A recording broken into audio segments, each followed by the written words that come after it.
students, we were discussing general organic chemistry and another general organic chemistry. In the previous videos, we have discussed IUPAC nomenclature and isomerism.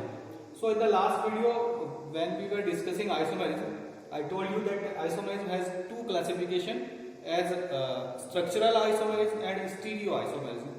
Under the stereoisomerism, further two classification exists. First one is geometrical isomerism and second one is optical isomerism. So today we are going to continue optical isomerism under the topic of isomerism. Optical isomerism.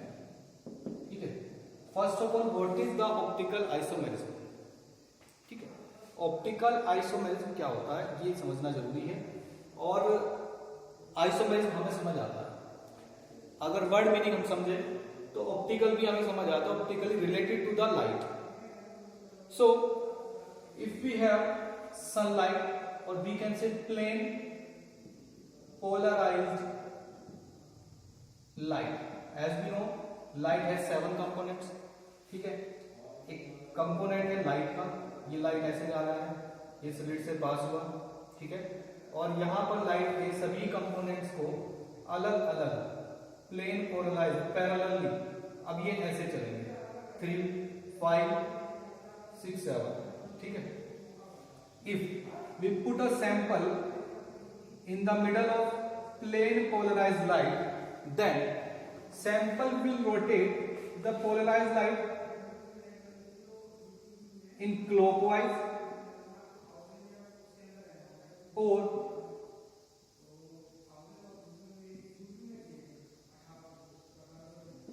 Anti clockwise. ये होना है. ठीक है. या तो clockwise या anti clockwise.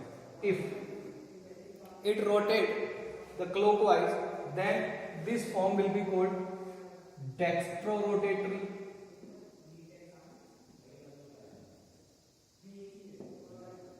और if it rotate the plane polarized light in anti-clockwise direction, it will be called Liouville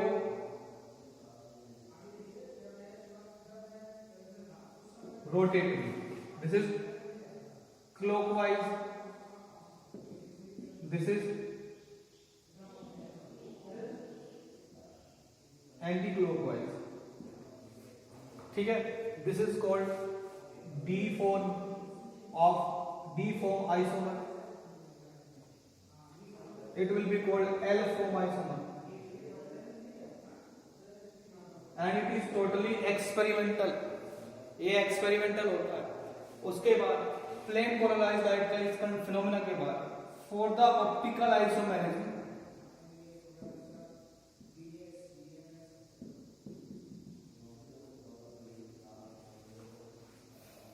at least one of the following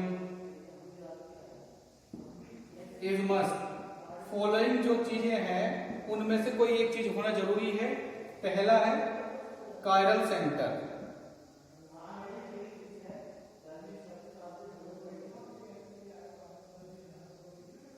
दूसरा है कायरल प्लेन. ठीक है. तो कायरल सेंटर क्या होता है और कायरल प्लेन क्या होता है फर्दर इसको समझना जरूरी है और उसके लिए आपको मैं समझा रहा हूं. You can take the screenshot of this. पहले आप इसका स्क्रीनशॉट ले लें और उसके बाद मैं आपको कंटिन्यू करता हूं. इसके लिए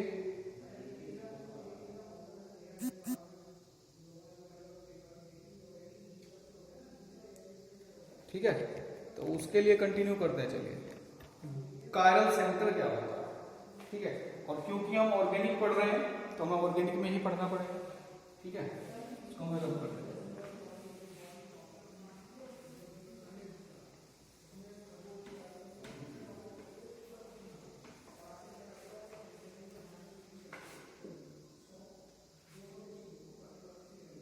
कायरल सेंटर और हमको यहां जनरली पढ़ना है कायरल कार्बन. ठीक है. Carbon whose all 4 valencies are satisfied with the different type of atom or groups. ठीक है. सपोज मैंने यहाँ OH लगाया, यहाँ मैंने हाइड्रोजन लगाया, यहाँ मैंने Cl लगा दिया और यहाँ पे मैंने Br लगा दिया, दिस वन। ठीक है, तो मतलब 4 टाइप के अलग अलग ग्रुप्स हैं, उन सब से जो सेटिस्फाइड है वैलेंसी वो है, और यहाँ इसके ऊपर स्टार हम करेंगे शो, स्ट्रिक एस्ट्रिक। तो ठीक है, तो this is chiral carbon, this is chiral carbon. ठीक है, ये कायरल कार्बन को A B C छोड़ दिया, D और E, इसको मैं ऐसे भी शो कर सकता हूं। ठीक है, ABCD हम जनरल कर लेते हैं ना, अपना स्केलेटन बना लेते हैं समझने के लिए, वो हो गया है। ठीक है, तो इसको बोलते हैं कायरल कार्बन, और जिनके पास ऐसे कार्बन होंगे वही ऑप्टिकल आइसोमेरिज्म शो करेंगे, उसके लिए एलिजिबल होंगे, अदरवाइज फॉर ऑप्टिकल आइसोमेरिज्म, ठीक है, के लिए एलिजिबल तभी होंगे if they have compound, if the compound having chiral carbon, chiral centre इसको बोल सकते हैं। ठीक है, यहां पर एक चीज और है, ये फर्स्ट पॉइंट था, ये आपका सेकंड पॉइंट हो गया, ये थर्ड पॉइंट है, more than one chiral centre may be present in a molecule, एक मॉलिक्यूल में एक से ज्यादा कायरल सेंटर भी हो सकते हैं। ठीक है, चलिए नेक्स्ट है, इसको शो करते हैं, इसको देखते हैं जरा।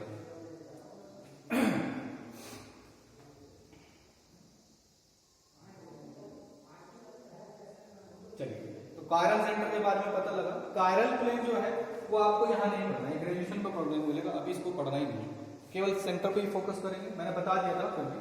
ठीक है, चलिए मैं इसको रब करता हूँ, फिर स्टार्ट करते हैं विद एग्जांपल, कुछ एग्जांपल लेंगे। ठीक है, चलिए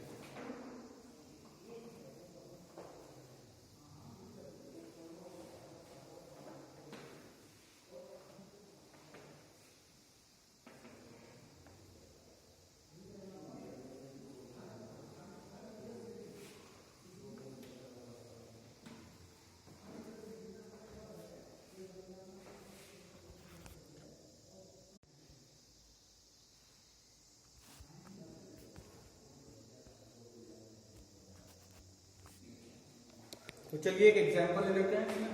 एग्जांपल हमने लिया है, इसी एग्जांपल में बहुत सारी चीजें आपको समझने के लिए मिलेंगी। सबसे पहले कार्बन, कार्बन के 4 बॉन्ड, COOH, फिर OH, H and CH3, it is called lactic acid. ठीक है, ये लैक्टिक एसिड का फॉर्मूला है। Let's check if the lactic acid having chiral carbon, तो या यहां पर जो है कायरल कार्बन है, बिकॉज चारों वैलेंसी इसकी सेटिस्फाइड है with the different type of group, तो ये लैक्टिक एसिड हो गया। अब लैक्टिक एसिड का ये D फॉर्म है कि L फॉर्म है, ये हमें चेक करना पड़ेगा। ये आ गया आपका 6 और फिर 8, फिर से 6, 8 6 6 और 1। ठीक है, ये क्लॉकवाइज है, तो ये D फॉर्म है। ठीक है, ये इसका रोटेशन ऐसे होता है। ठीक है, फिर इसी का ही, ठीक है, एक ये आ गया लैक्टिक एसिड का D फॉर्म। अगर मैं इसका L फॉर्म लिखूं तो ये इसका L फॉर्म बनेगा।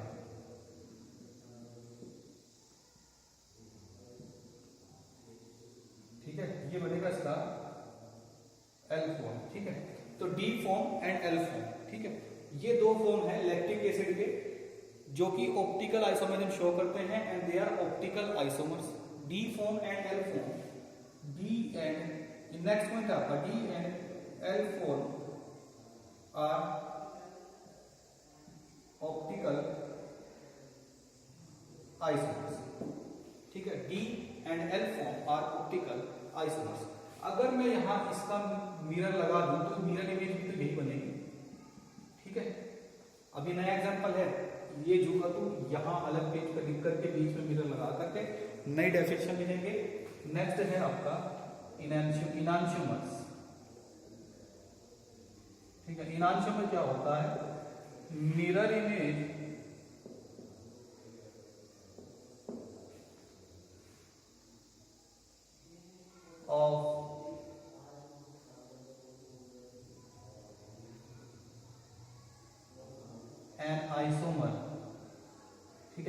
किसी एक आइसोमर को लो और उसका मिरर इमेज बना दो। जैसे डी का मिरर इमेज यहां पर एल बन पाएगा, ठीक है।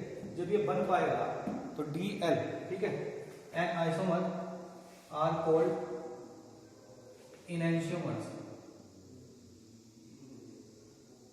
ठीक है। इसमें एक बात याद रखनी है, mirror image but not super imposable, not super imposable, ठीक है। एक दूसरे को ढकना नहीं चाहिए। अगर इसको मैंने उठा करके जो तो इसके ऊपर रखा तो OH के ऊपर OH, COOH के ऊपर COOH, CH3 के ऊपर CH3H के ऊपर H CH3 के ऊपर, तो पूरा नहीं ढक पाया, ठीक है। पूरा तो इसका दूसरा फेस ही ढक पाएगा। देखिए ये है इसका मिरर इमेज, ये बना, दोनों नहीं ढक पाए, ठीक है, इनैंशियोमर, ठीक है। ये इनैंशियोमर means D and L form of lactic acid are enantiomers each other, आपस में ये enantiomer है, ठीक है, आपस में ये enantiomer है, ठीक है। एक होता है आपका नेक्स्ट था enantiomer, हो गया। enantiomer के बाद नया पॉइंट ये था, आई थिंक 5th पॉइंट ये है, 6th 7 नेक्स्ट 8 पॉइंट है। 8 में लिखा हम डीएल मिक्सचर, ठीक है। अगर हमको कोई एक ऐसा मिक्सचर बनाना है, एक ऐसा सॉल्यूशन लेना है जिसके अंदर D प्रेजेंट हो, L भी प्रेजेंट हो, दोनों फॉर्म आप मिक्स कर सकते हैं इन एनी रेशियो, किसी भी रेशियो में, 1:2 करें, 2:1 करें, 1:3 करें, 3:1 करें, जो भी आपको करना आप करें, तो that will be called DL mixture and it will have at least some optical rotation. अब ये क्या है सर? आपने कहा कि मैंने डी लिया, आपने कहा कि मैंने एल लिया। अब अगर आपने ये लिया 2:1 में, तो ओवरऑल रोटेशन डी, तो कुछ ना कुछ रोटेशन होना चाहिए। मतलब के mixture of D and L form of any optically active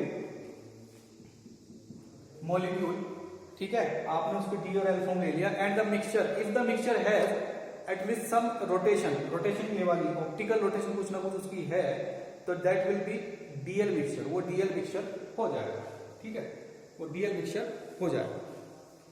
चलिए लास्ट पॉइंट इसका लिखवाना है, ठीक है, लास्ट पॉइंट इसका लिखवाना है, जरा ध्यान से देख लें।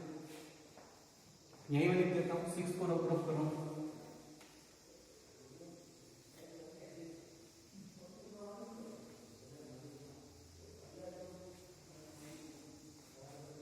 एट कर लिया था, 9th पॉइंट है इसका, ठीक है। 9th पॉइंट में क्या है, एक वर्ड है आपका, अरे डीएल मिक्सचर हो गया ना, रेसिमिक मिक्सचर, एक है रेसिमिक मिक्सचर। यहां थोड़ा सा चेंज है, ठीक है। रेसिमिक मिक्सचर यानी कि यहां पर लिखोगे आप equimolar amount of D and L form of optically active molecule, ठीक है, उसको रेसिमिक मिक्सचर बोलते हैं। And optical rotation it will have 0 optical rotation, इसके पास 0 ऑप्टिकल रोटेशन होगी। डी जो होती है ऑलवेज पॉजिटिव होती है, एल जो होता है ऑलवेज नेगेटिव होता है, ठीक है।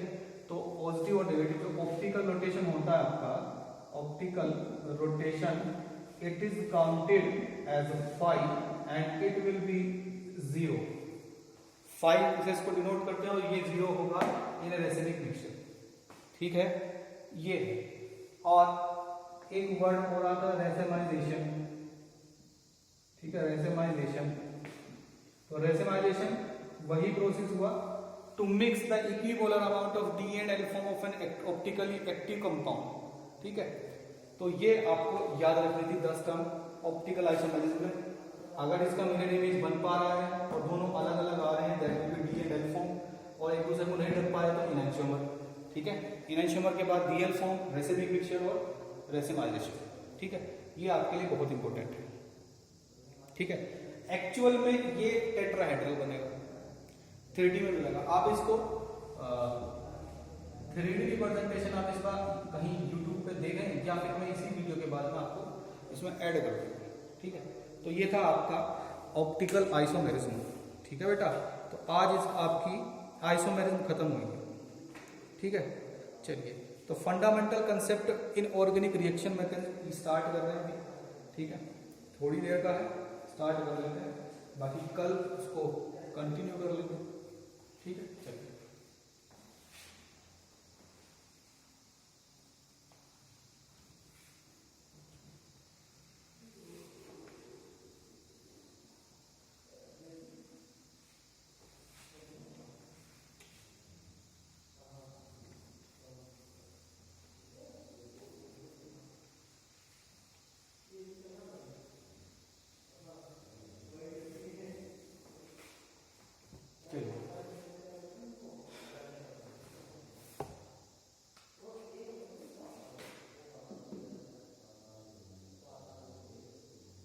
Fundamental concepts in organic reaction mechanism, ठीक है। चलिए देख लेते हैं। तो बेटा रिएक्शन मैकेनिज्म एक ऐसा आपका रिप्रेजेंटेशन है जिसके थ्रू में फॉर्मेशन ऑफ प्रोडक्ट क्या होगा, कौन सा फॉर्मेशन होगा, किस टाइप की रिएक्शन है, what is the classification, what is the class of reaction, ये सब पता लगता है। तो रिएक्शन मैकेनिज्म पढ़ना जरूरी है और इसको इस हद तक पढ़ना है कि हमको कोई भी रिएक्शन हम देखें और हमारे दिमाग में तुरंत उसके सारे पेज खुल जाएं कि हाँ ये इस टाइप का रिएक्शन है, इस कैटेगरी का है, इसमें ये हुआ है, ये वाला ट्रांसफर हुआ, ये सब्स्टिट्यूशन है, ये एलिमिनेशन है। तो इसके कुछ स्टेप्स हैं जिनको आइडेंटिफाई करना जरूरी है। जब वो आइडेंटिफाई करोगे तो बहुत सारी चीजें क्लियर हो जाती है। जैसे आपके पास A, B, C, D 4 option होते हैं जिसमें कि C को D पॉसिबल नहीं है, B पॉसिबल नहीं है, A भी पॉसिबल नहीं है, तो बचा C। इस तरीके से हमको करना था। तो we have to target the exactly correct phenomena, yes, ठीक है। बाकी को छोड़ के चलना है, ठीक है, जब भी आइडेंटिफिकेशन ऑफ रिएक्शन करेंगे। और वो कैसे करेंगे, उसके कुछ टाइप है, वो मैं बता रहा हूं, ठीक है। एक बात आप ध्यान रखना देखो, आपने कहा रिएक्टेंट, आप रिएक्टेंट बोलते हैं, इसको सबस्ट्रेट भी बोला जाता है, ठीक है, इसको सबस्ट्रेट भी बोला जाता है। और ये ऑर्गेनिक होगा, इतना भी बताइए आपको, क्योंकि ऑर्गेनिक मैकेनिज्म पढ़ेंगे, ठीक है। इसके बाद यहां पर इसके पास या तो उसको प्लस लिख लो आप, ये भी सही है, या मैं एरो लगा करके एरो के ऊपर ऐसे करके एरो के ऊपर प्लस करके यहां लिख देता तब भी सही था। चलिए मैं प्लस करके लिख देता हूं। यहां पर इसके पास होगा अटैकिंग स्पीसीज, अटैकिंग स्पीसीज मतलब कुछ चीज अटैक करेगी इसके ऊपर, तो यानी कि इसके पास कुछ साइट होनी चाहिए, कुछ ऐसी जगह होनी चाहिए जहां पर अटैक करे, बिल्कुल करेंगे। इसके बाद यहां बनेगा बेटा इंटरमीडिएट,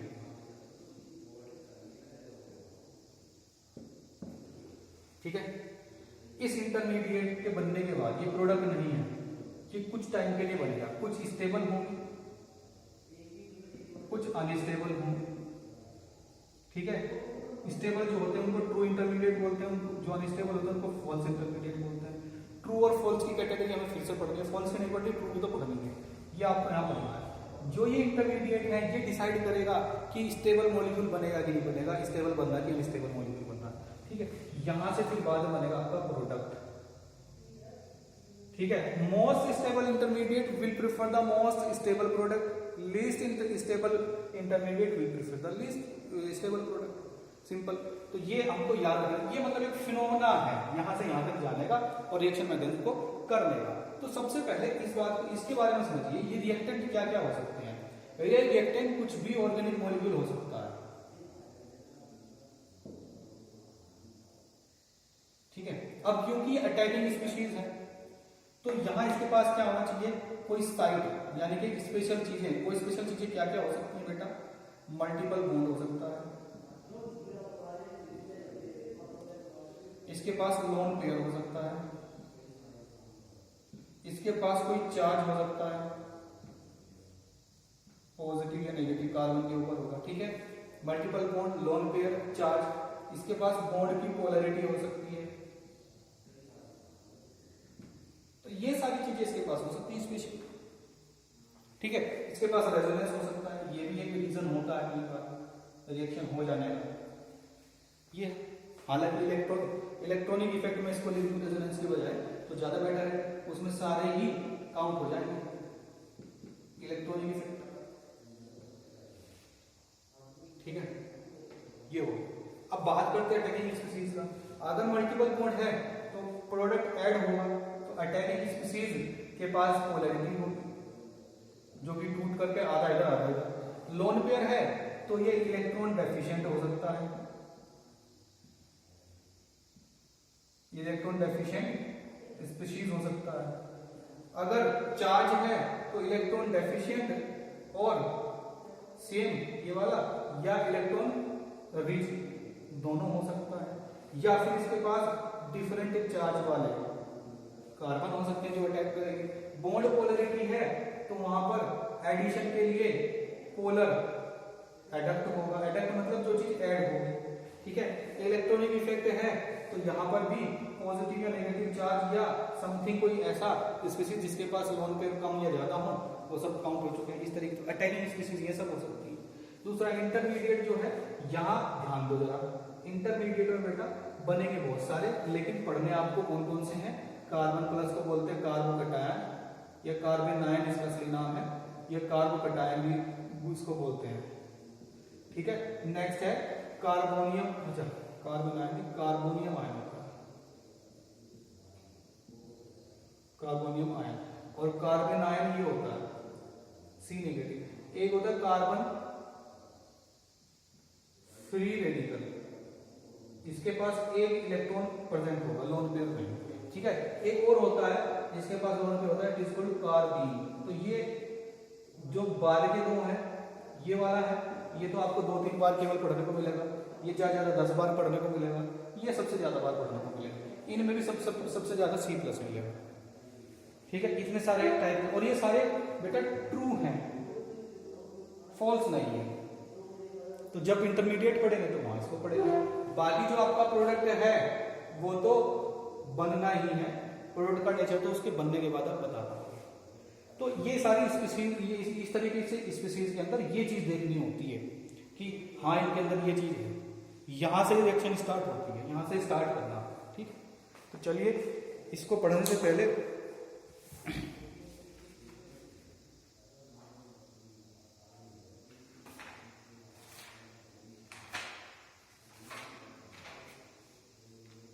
ठीक है। तो सबसे पहले हम पढ़ेंगे रिएक्टेंट के अंदर बॉन्ड फिशन होता है, ठीक है, और कोवेलेंट बॉन्ड का होता है, वो पढ़ना है। तो आज केवल फिशन पढ़ेंगे और केवल रिएक्टेंट के बारे में पढ़ेंगे। फिर उसके बाद अटैकिंग स्पीशीज जो हैं इनको इलेक्ट्रोफाइल या न्यूक्लियोफाइल भी बोलते हैं, ठीक है। लिख लेना यहाँ पर। इलेक्ट्रोफाइल मतलब इलेक्ट्रॉन की तरफ भागने वाला, न्यूक्लियोफाइल यानी न्यूक्लियस की तरफ भागने वाला जिसके पास चार्ज कैसा होगा, नेगेटिव चार्ज होना चाहिए, इसके पास पॉजिटिव चार्ज होना चाहिए।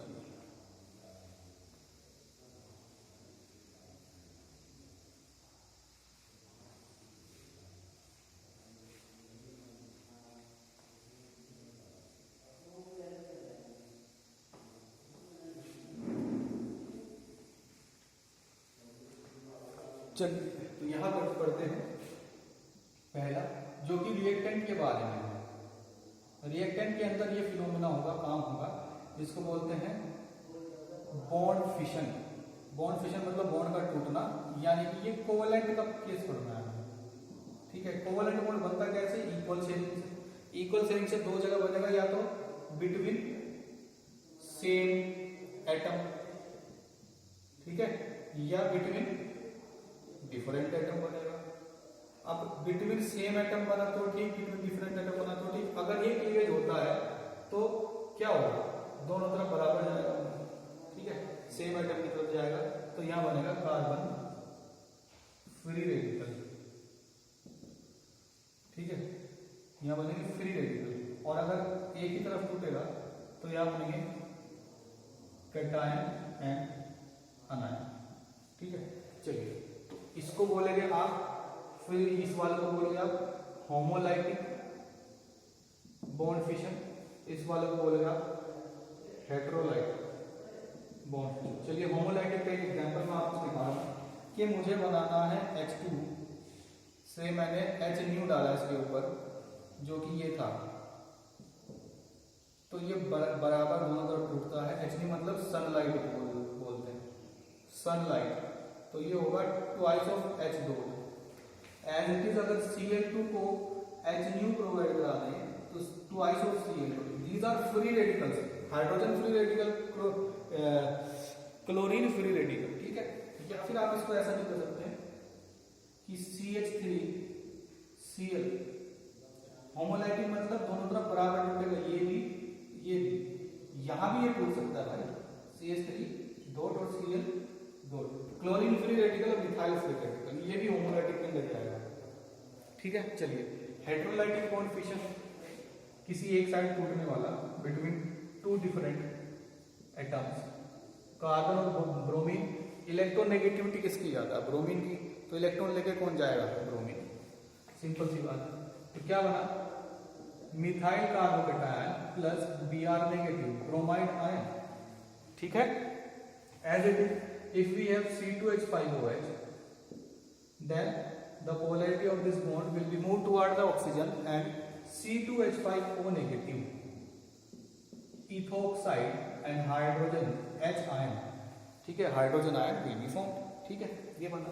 फिर से आकर देख लीजिए, if we have